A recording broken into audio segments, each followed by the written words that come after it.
We should talk. Yeah, do some talking. Yeah. Nick. Oh, I'm Jonathan. This is Nick Clubja. He's our director of setting for Bouldering Project. I'm the director of climbing experience, and we're just out here in Salt Lake setting the World Cup. Pretty cool. Both of us get to do this year, and we're in the middle of setting the men's qualifier round. How often do two setters from the same gym get to work an event like this? I don't know. Pretty rare, I think. There probably aren't that many gyms that have multiple setters that set World Cup. So I'm pretty thankful that we get to be out here and both get this opportunity. Nick and I actually set this event 2 years ago in 2019.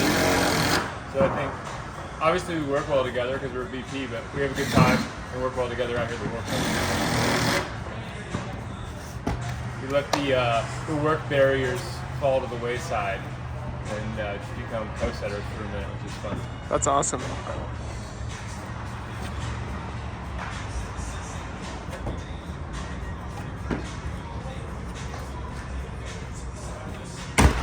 I feel like you have to adjust one of them. What do you think about this, Karen? Looks pretty jammy. Jamie.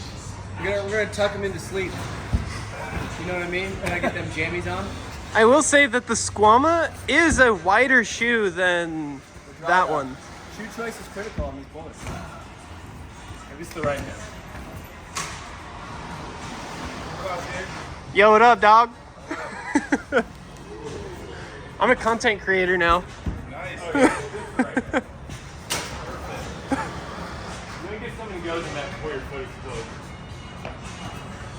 I got one more go. What's the likelihood that this boulder stays the exact same as it is now? Huh? Pretty high, actually. I think. Really?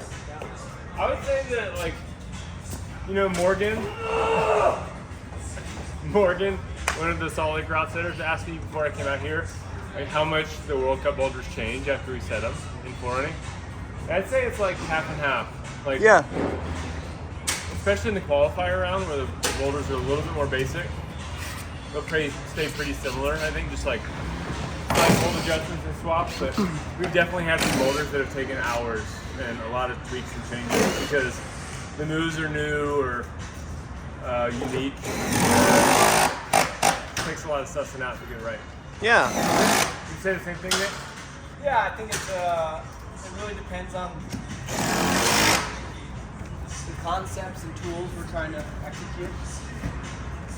Things we're testing them on. Some things with this are very simple because it's basically a start, a mantle, then we'll walk to the top. How do you decide what to like test the athlete on? Balance. Balancing it off round to round. In the round itself. This round is qualification. There are 2 sets of 5 boulders that the men will compete on, broken into 2 different groups, A group and B group. And then we just try to balance each boulder. Yeah, I would say like for our finals round and our semifinals round, everybody just kind of approached the wall and put their ideas on. And then once we're forwarding, we're taking a step back and seeing, okay, is there a variety of movements and questions being asked of the climbers? And we make sure that we're not doing the same thing over and over again. And we're getting dynamic, static movement, and coordination, and strength, and all that stuff being tested. So what round is this again? This is men's qualifiers. So what kind of questions are we asking in the quali round? Good question. So I think that for qualifiers, there's a couple things we're keeping in mind. One is like they can be a little higher success in the semifinals and the finals round, and keeping in mind the competitors will have 2 more rounds of competition on like a hot May weekend in Salt Lake. So we're not doing a lot of like craziness where they're going to lose a lot of skin, not a ton of low percentage moves. Climbs tend to be a little more straightforward and like, what would you say, Nick? What kind of questions? I mean, obviously a variety like the rest of the rounds. Yeah,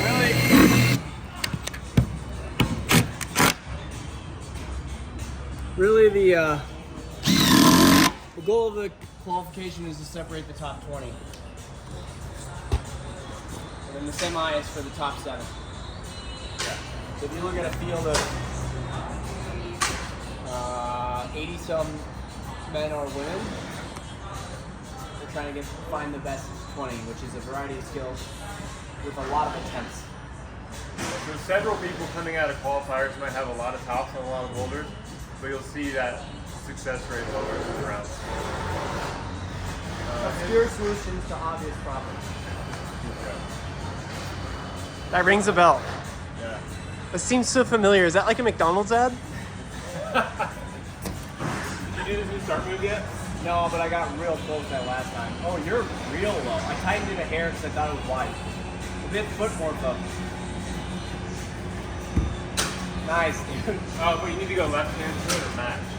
No, I think you then go left crack, left jam, top. That makes sense. We also want to balance like showing people like newer, cooler, more unique moves and straightforward climbing. Would you say it's about balancing the test for the climbers, but also the show for the... For sure. Because like what might make for a really good show is a lot of coordination and dynamic and showy parkour movement. That doesn't really prove who the best all-around climber is, right? So like you're saying, it's a delicate balance between getting the right results and putting on a good show.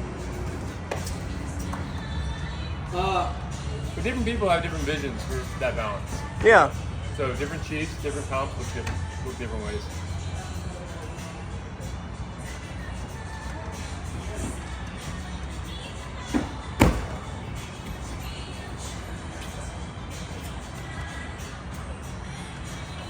So we did this first move. And now what?